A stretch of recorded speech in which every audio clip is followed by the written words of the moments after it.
지극히 작은 자의 은혜라는 제목으로 말씀을 전하도록 하겠습니다. 우리 모두는 하나님께 선택된 자녀입니다. 그리고 우리는 하나님의 심판대에 서게 될 것 또한 잘 알고 있습니다.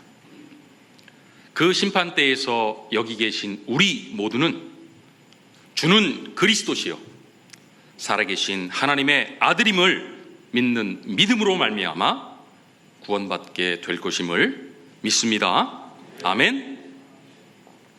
오늘 본문에는요, 우리가 알고 있는 대로 주님께서 다시 오셔서 우리를 심판하실 때가 올 것이다 라고 기록되어 있습니다.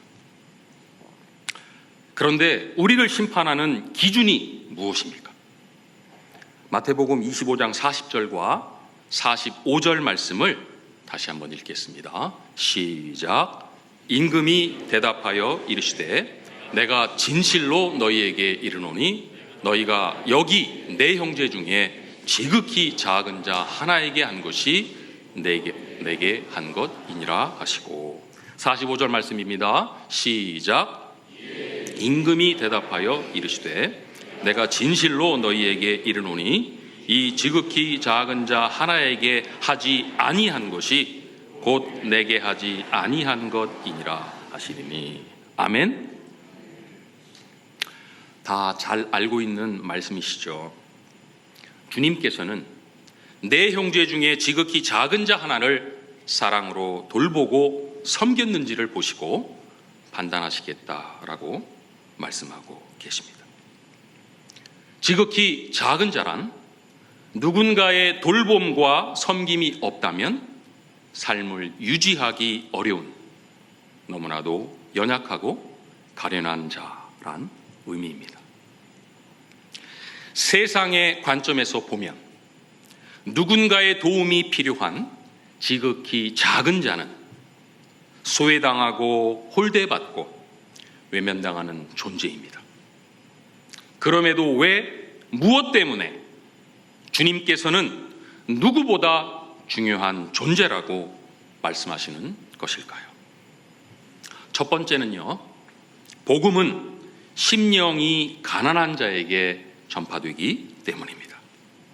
두 번째는요, 하나님은 지극히 작은 자들을 통하여 영광을 받으시기 때문입니다. 세 번째는 천국에서 큰 자는 자신의 힘과 의로 살아갈 수 있다며 자신을 높이는 자가 아니라 오히려 살아갈 수 없다고 자신을 낮추는 자이기 때문입니다. 아멘. 우리를 돌아봅니다. 이처럼 지극히 작은 자는 주님께서 불쌍히 여기사 바라보시고 마음을 두시는 귀하고 소중한 존재임을 알매도 왜 우리는 여전히 지극히 작은 자를 돌보라는 주님의 말씀에 순종하기가 어려운 것일까요? 마태복음 18장에 10,000달란트 빚진 자와 100데나리온 빚진 자가 나옵니다. 도저히 갚을 수 없기에 시간을 달라며 애걸하는 10,000달란트 빚진 자에게 임금은 그의 빚을 전부 탕감해 줍니다. 임금이 이자의 빚을 탕감해 준 이유가 무엇입니까? 마태복음 18장 27절입니다. 읽겠습니다. 시작. 그 종의 주인이 불쌍히 여겨 놓아 보내며 그 빚을 탕감하여 주었더니. 아멘. 주인이 아무것도 할 수 없는 그에게 현재의 화폐 가치로 6조 원인 10,000달란트를 탕감해 준 이유는 그가 의로워서도 아니고 그가 선해서도 아닙니다. 그저 그를 불쌍히 여겼기 때문입니다. 아멘. 하지만 이 자는요, 10,000달란트를 전적인 은혜로 거저 탕감받자마자 자신이 탕감받은 것에 500만 분의 1도 안 되는 데나리온 빚진 자를 찾아내어서 제발 갚을 테니 조금만 시간을 달라고 강구하는 그의 멱살을 잡고 빚을 갚으라고 호통을 치며 결국에는 옥에 가둡니다. 바로 우리의 모습입니다. 누가 보아도 참 악한 자입니다.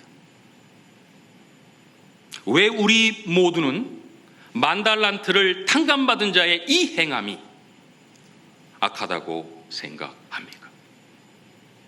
바로 거저받은 큰 은혜를 망각하고 받은 은혜를 세상에 돌려주지 않았기 때문입니다. 우리는 생각해 봐야 합니다. 왜 만달란트 탕감받은 자는 자신이 받은 은혜를 세상에 돌려주지 못했을까요? 오늘 본문에는요, 주님이 아닌 지극히 작은 자를 섬김으로 축복을 받는 자와 지극히 작은 자는 외면하고 주님만을 섬김으로 저주를 받는 자가 나옵니다. 왜 무엇 때문에 지극히 작은 자를 섬긴 자는 축복을 받고 주님만 섬긴 자는 저주를 받는 것일까요? 지극히 작은 자보다 주님을 섬기는 것이 더 축복을 받아야 맞지 않습니까? 다시 만달란트 탕감받은 자로 돌아옵니다. 우리는 먼저 만달란트를 탕감받았지만 작은 자를 외면하고 옥에 가둔 이 자는 빚 전부를 탕감해 준 임금에게는 어떻게 하였을까를 묵상해 보고자 합니다. 성경에는 나와 있지 않지만 아마도 만달란트를 탕감해 준 임금에게만은 잘 섬겼을 것입니다. 왜냐하면 첫째는 임금의 눈에 벗어나면 탕감해 준 만달란트를 다시 갚으라고 할지 모른다는 불안감 때문이고, 둘째는요, 임금에게 잘 보이면 자신에게 손해보다는 유익이 있을 거란 생각으로 잘 섬겼을 것입니다. 임금에게만 잘하면 임금이 좋아할 것으로 생각하면서 말입니다. 하지만 조금 더 생각해 보자 하는 것은 탕감받은 은혜에 감사하는 자가 지극히 작은 자는 외면하고 임금만 잘 섬길 수 있을까입니다. 여러분들 어떻게 생각하십니까? 다시 말하면 누군가의 은혜에 감사하는 자가 다른 사람은 외면한 채 오직 베풀어준 자에게만 잘 섬기며 살아갈 수 있을까입니다. 마태복음 18장 33절에 주님은 다음과 같이 중요한 말씀을 하십니다. 다 같이 읽겠습니다. 시작. 내가 너를 불쌍히 여김과 같이 너도 내 동료를 불쌍히 여김이 마땅하지 아니하냐 하고. 다시 한번 읽겠습니다. 시작. 내가 너를 불쌍히 여김과 같이 너도 내 동료를 불쌍히 여김이 마땅하지 아니하냐 하고. 아멘.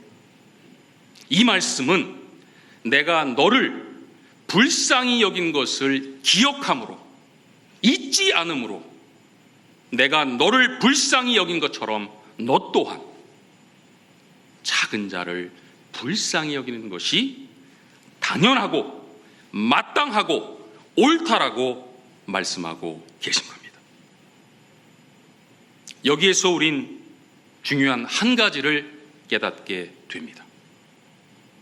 우리가 누군가를 사랑하고 섬기며 살아가게 하는 하나님의 방법은 그냥 하라 라고 명령만 하는 것이 아니라 하나님이 우리에게 어떻게 했는지를 기억함으로 억지로가 아니라 당연히 마땅히 행하게 하신다는 것입니다.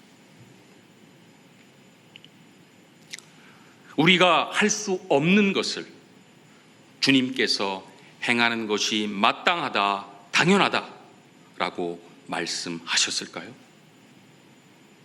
하나님께서 우리가 서로 사랑하며 살 수 있도록 주신 유일한 방법은요, 우리가 아직 죄인 되었을 때에 독생자를 내어주신 하나님의 사랑을 날마다 기억하는 것뿐입니다. 아멘. 주님께 불쌍히 여김을 받은 것을 기억하는 자는 반드시 지극히 작은 자를 불쌍히 여깁니다. 주님께 사랑을 받은 것을 기억하는 자는 반드시 하나님을 사랑하고 이웃을 사랑합니다. 주님께 한량없는 은혜를 받은 것을 기억하는 자는 반드시 그 받은 은혜를 세상에 나눠주며 살아갑니다. 믿으십니까? 아멘. 만달란트 탕감받은 자가 자신이 받은 은혜를 세상에 돌려주지 못한 아는 악한 종이 된 것은요, 자신이 가장 힘들고 어려웠을 때, 즉 가장 낮아지고 작아졌을 때 받은 은혜를 기억하지 못했기 때문입니다. 그러기에 받은 은혜와 사랑이 기억나는 것은요, 전적인 하나님의 은혜임을 고백합니다. 저의 얘기를 잠깐 하겠습니다. 저희 가족이 카자흐스탄에 들어간 지 2개월 반 만에 코로나가 창궐하게 됩니다. 카자흐는 의료 시스템이 열악하여서 코로나에 걸리면요, 아무런 치료를 받을 수가 없고 바로 수용소로 보내지기에 거의 대부분의 선교사님과 한인분들은 고국 대한민국으로 들어갑니다. 하지만 주님은 고난받고 있는 이 영혼들을 두고 떠난다면 어떻게 그들의 아픔을 이해하며 위로할 수 있느냐라는 마음을 제게 주심으로 고국으로 들어가는 것을 허락하지 않으십니다. 전적인 주님의 은혜가 아니면 살아갈 수 없음을 고백하며 눈물로 지새우던 어느 날, 한국의 한 교회로부터 카자흐에서 고통받는 영혼들을 위해 구제사역을 요청받게 됩니다.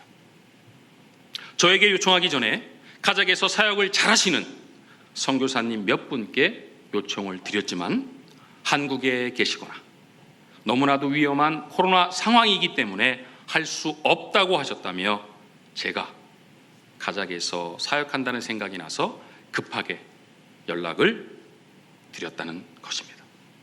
하지만 저는 이 요청을 생각해 볼 것도 없이 단칼에 거절합니다.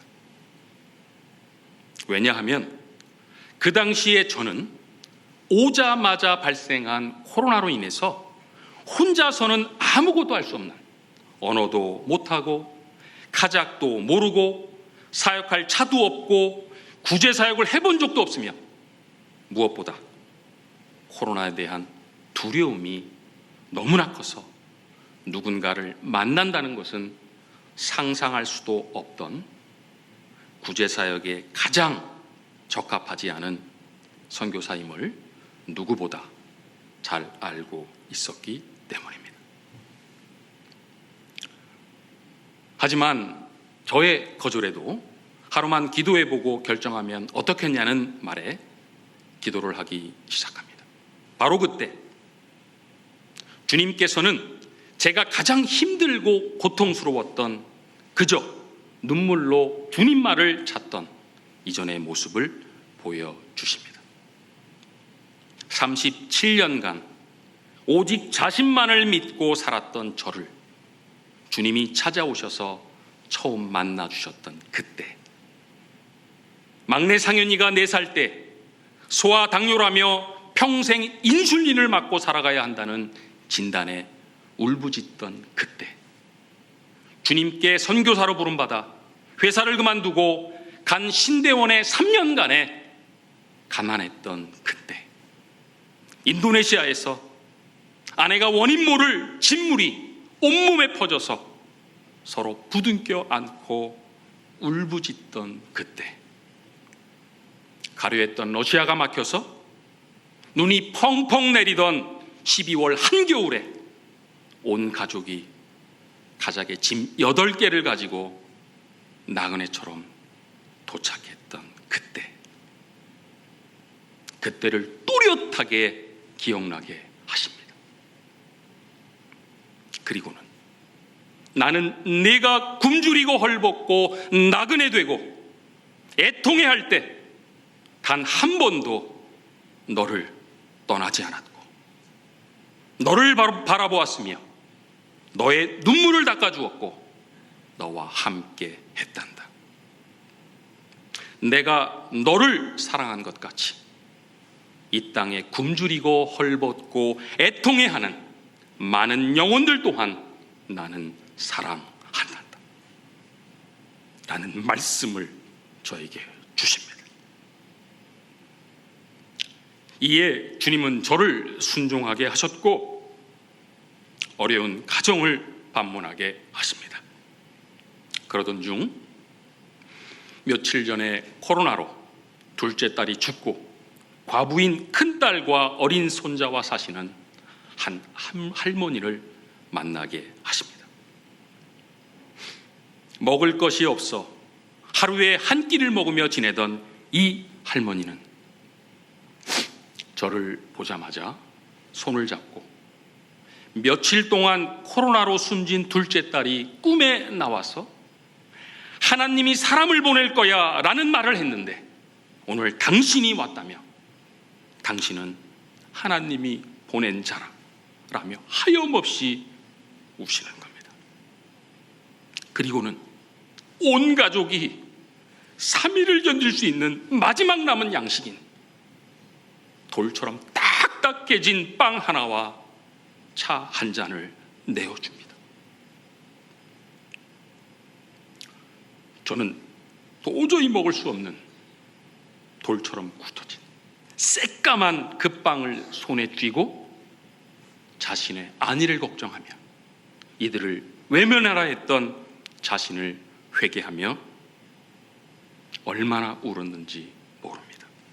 그 순간 주님은 저의 입술을 통해서 하나님은 당신의 울부짖음을 들으시고 저를 보내셨습니다 라는 고백을 허락하십니다. 이날 이후 너무나도 부족한 저에게 긍휼한 마음을 허락하시고 그들을 기억나게 하시고 동력하고 협력하는 자를 붙여주셔서 단 한 번도 생각한 적이 없는 구제사역을 열어주시고 지금까지 약 1000가정을 방문하며 하나님의 사랑을 전하는 은혜를 허락하십니다. 할렐루야. 사랑하는 성도님, 지극히 작은 자를 보면 그들의 아픔과 고통이 느껴지시며 불쌍히 여기는 마음이 드십니까? 신명기 24장 18절 말씀 다 같이 읽겠습니다. 시작.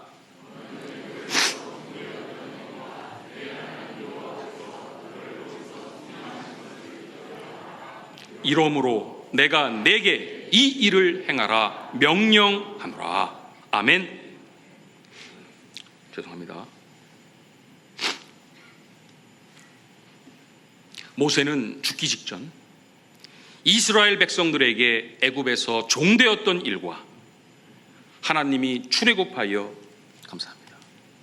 구원하신 일을 기억함으로 고아와 과부와 나그네에 대하여 돌봄과 호의를 베풀라고 명령합니다.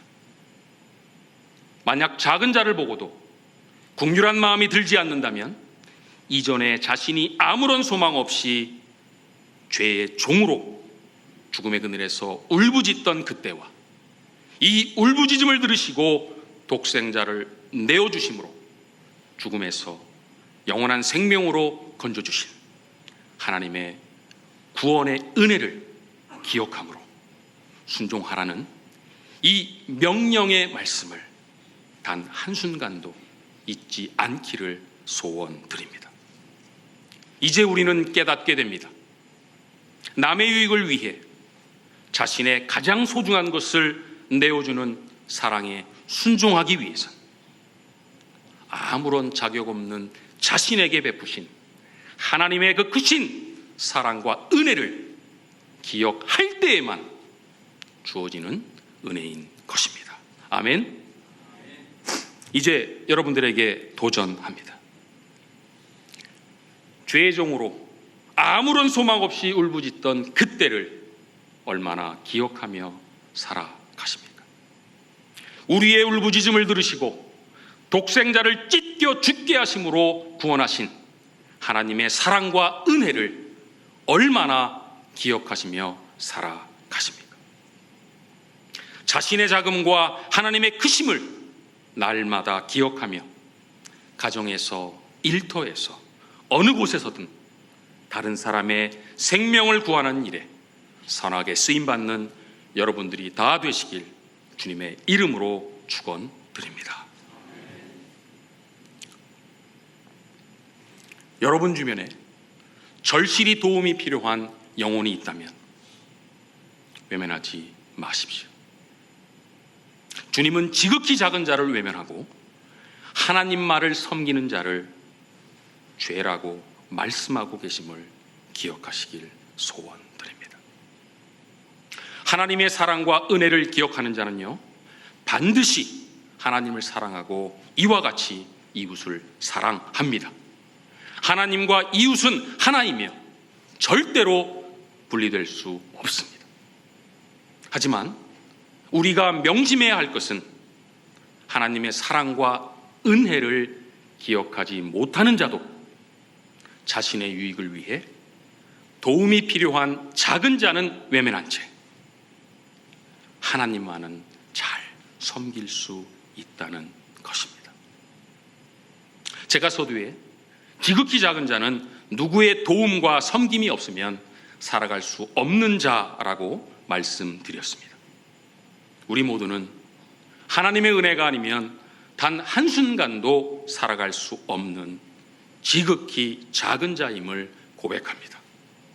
받은 은혜를 기억하는 자만이 세상에 받은 은혜를 나눌 수 있음을 명심하시길 소원드립니다. 아멘. 이 작은 자들의 작은 순종을 통하여 하나님의 일하심을 나누고 마치도록 하겠습니다. 작년 1월에 제가 사는 곳에서 약 700km 떨어진 가는 데에만 8시간이 걸리는 중국과 키르기스탄 국경과 맞닿아 있는 오지마을 케겐에 현지 동역자들과 구제를 통한 복음을 전하기 위해 갔습니다. 그곳에서 한 여인을 만나는데 갓 아이를 출산한 무슬림의 여자였습니다. 그 여자는 다른 지역 사람들이 자신의 마을에 온 적이 없는데 하물며 외국인인 저와 아내가 땅끝 오지까지 와서 처음 보는 사람들에게 생필품과 옷과 신발을 드리며 여러분들을 섬기러 왔다는 말에 상당히 놀라워했습니다. 무엇이든 문의할 것이 있으면 언제든지 연락하라고 연락처를 주게 됩니다. 하지만 이 여인과의 만남 이후에 공무원 한 분이 와서 외국인이 마을에 왔다는 신고를 받았는데 당신들이 나눠주려는 생필품에 독극물이 들어있을지 어떻게 알겠냐? 라며 우리를 쫓아내므로 다른 마을로 가게 됩니다. 비록 그 마을에서 갑작스럽게 쫓겨났지만 주님께서는 그 마음을 향한 긍휼한 마음을 허락하시고 기도하게 하십니다. 몇 개월 후 그곳에서 만난 그 여인에게 연락이 옵니다. 자신의 남편이 바람이 났고 자신을 자주 폭행하며 급기야는 만나는 여자와 집에 들어와 살 테니 딸을 데리고 집을 나가라고 했다며 대성통곡을 하며 도움을 요청합니다. 이에 우리가 비용을 댈 테니 택시를 타고 딸과 함께 오라고 했고, 저와 동역하는 여자 목사님이 사역하시는 여성 홈리스 센터에서 지내게 됩니다. 그곳에서 눈물로 지내던 어느 날 계속 거부하던 예배를 가게 되고 무슬림인 그녀를 주님께서는 만나 주십니다. 그녀는 자신이 남편에게 버림받은 가장 불쌍하고 비참한 인생의 여인이 아니라 하나님이 너무나도 사랑하시는 딸임을 깨닫고 한 번도 경험하지 못한 평안을 누리게 됩니다. 할렐루야. 얼마 후 남편이 잘못했다며 연락이 왔고 그녀는 이 남편을 용서합니다. 남편 또한 자신의 미안함 때문인지 아내가 예수를 믿은 것에 별 거부감 없이 받아들이며 아내와 딸을 데리고 다시 오진 곳으로 돌아갑니다. 그곳에서 그녀는 히잡을 벗어던지고 그 길던 머리를 싹둑 자르고 자유함을 누리며 그 무슬림 지역에서 당당히 자신이 만난 예수를 증거하며 살아가고 있습니다. 할렐루야. 그리고 이 예수를 믿은 그녀를 통해 외지인에게 한 번도 복음을 들은 적이 없는 이 마을뿐만 아니라 근처의 여러 마을에 함께 방문하게 하시며 복음을 전하는 은혜를 허락하십니다. 할렐루야. 세상의 눈으로 보면 20명이 구제품을 차에 가득 싣고 오고 가고 16시간 이상 걸리는 그 오지에 가서 한 번도 본 적이 없는 자들을 만나 구제를 통해 복음을 전하는 것은 너무나도 미련한 방법이라고 말합니다. 세상은 그것을 통해 무슬림이 주님을 받아들일 가능성은 제로라고 말하며 우리를 비웃습니다. 하지만 하나님께서는 그 여인이 가장 힘들고 낮아졌을 그때 한 번 만났던 우리를 기억나게 하셨습니다. 그리고 연락을 하게 하셨으며 주님을 만나는 은혜를 허락하십니다. 그리고 그 오지에 복음의 씨앗을 심으셨습니다.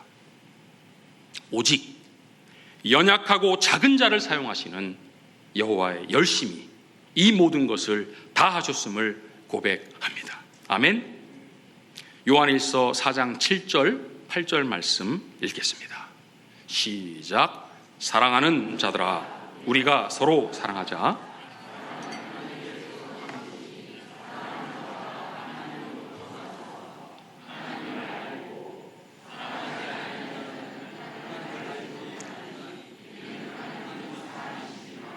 아멘.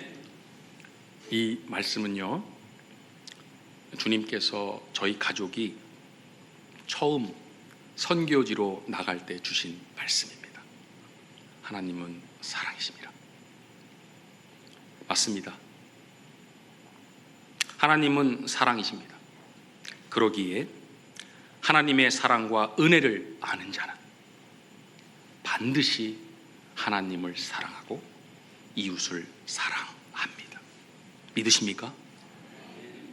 복음은 하나님께 받은 은혜를 기억하는 자를 통하여 심령이 가난한 자에게 전파됨을 잊지 마십시오. 바라옵기는 하나님이 자신에게 어떻게 했는지 기억하는 은혜가 날마다 더하여짐으로 세상의 사랑을 흘려보내는 복된 삶이 되시길 주님의 이름으로 축원드립니다. 기도하시겠습니다.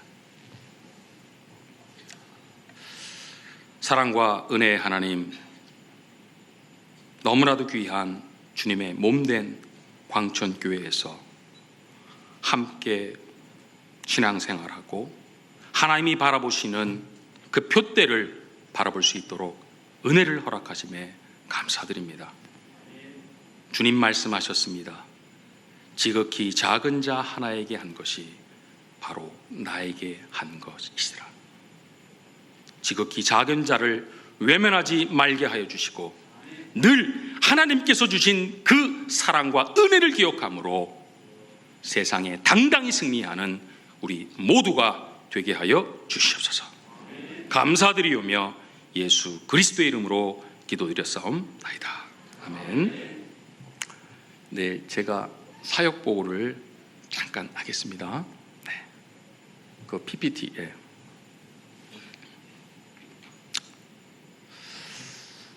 그 카자흐스탄은요 대통령 중심제인데요, 대통령이 독재자입니다.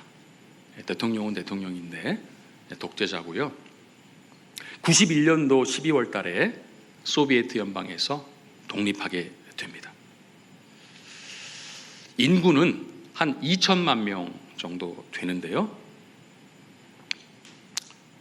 가장 많은 것은 카자흐스탄 사람들이 70%, 또 러시아인들이 한 18% 정도 있습니다. 그리고 저희 고려인들 있죠? 고려인들 0.8% 이 정도 있습니다. 그리고 우즈베키스탄, 우크라이나, 독일, 위구르 수많은 다민족이 살고 있습니다. 그리고 면적은요 세계에서 9번째로 큰 나라입니다. 우리 남한의 27배나 됩니다. 그런데 그 땅의 70%, 75%는 사막입니다. 그래서 소련 연방이 있을 때는 그 카자흐스탄에서 핵무기를 실험했습니다. 핵무기를. 사람은 없고 땅은 거의 사막이니까 그랬던 나라입니다. 종교는 이슬람이 72%, 또 러시아 종교회가 26%, 그리고 개신교는 한 0.78% 정도 하고 있습니다. 1인당 국민소득은 10,000불 정도 하고요. 제가 하는 사역은요 의료 구제사역을 통한 교회 개척을 하고 있습니다. 알마티 동산병원이라고 대구 동산병원에서 선교 병원을 세웠는데 거기와 함께 동역하고 있습니다. 그리고 올해 1월부터 신학교 강의도 부족하지만 하게 되었습니다. 또 4개의 현직 교회에서 그들에게 설교, 말씀을 전하는 사역을 또 감당하고 있습니다. 제가 사역했던 내용을 저 영상으로 짧게 만들었는데요. 한번 보시겠습니다.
모든 것 가장 연약하고 부족한 저와 아내를 통해서 하나님의 열심, 여호와의 열심이 다 하셨음을 고백합니다.